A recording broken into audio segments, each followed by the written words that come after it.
Welcome to this detailed study of Revelation chapter 14, revealing God's sealed servants and his judgment on the earth.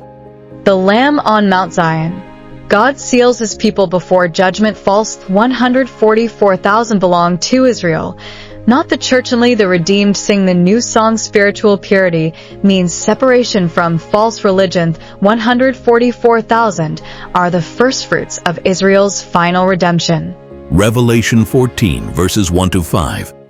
And I looked, and lo, a lamb stood on the Mount Sion, and with him 144,000. In their mouth was found no guile, for they are without fault before the throne of God. This stands in contrast to the false Christ in Revelation 13, 16-17. The 144,000 have God's name on their foreheads. Revelation 3:12, 22:4. They are spiritually pure, separated from Babylonian idolatry. They are the first fruits of Israel's final harvest. The everlasting gospel angels preach during the tribulation because the church is not on earth. Different gospels operate in different dispensations. Fear God and worship the Creator before judgment.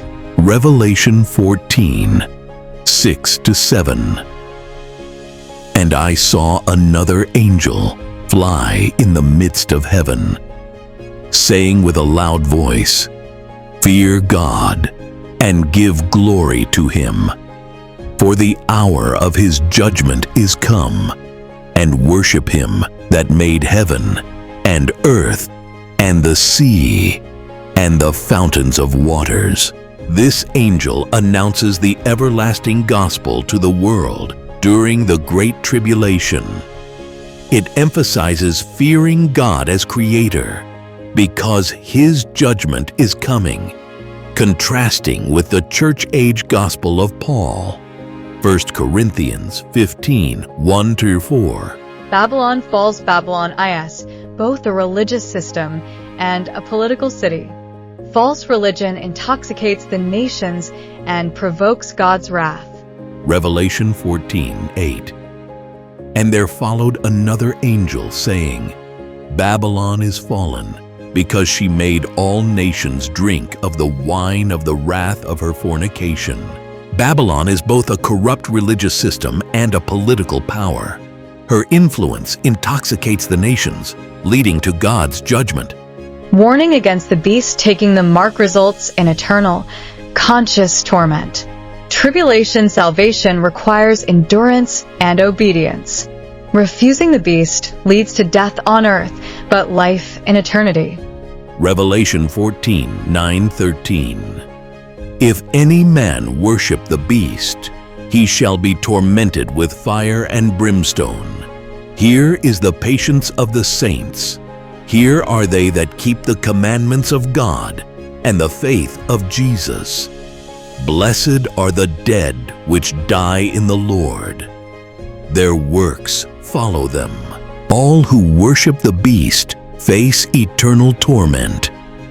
The saints who endure the Great Tribulation, obeying God's commandments and holding the faith of Jesus, will be saved and rewarded. The harvest son of man is a kingdom title, not a church-age title. The harvest marks the end of the Great Tribulation. Revelation 14, 14-16. And I looked, and behold, a white cloud. Thrust in thy sickle, and reap, for the harvest of the earth is ripe. The Son of Man reaps the earth at the end of the Great Tribulation, separating the saved from those under judgment. The vintage, the vine of the earth, represents the Antichrist system. God will avenge the blood of his saints. The vintage is total destruction, not separation. Revelation 14, 17-20. Gather the clusters of the vine of the earth, and cast them into the great winepress of the wrath of God. And blood came out by the space of 1,600 furlongs. The vine of the earth represents the Antichrist system. God fully avenges the blood of his servants. This is total destruction, unlike the harvest, which separates the saved from the lost. Final summary. God seals his servants and judges his enemies. The Lamb triumphs, Babylon falls, and the Son of Man reaps the earth. Revelation 14 shows the ultimate triumph of God's Lamb, the sealing of his people, the fall of Babylon, and the final harvest of the earth. Thank you for watching. Be sure to subscribe for more Bible teachings and reflections. God bless you in Christ.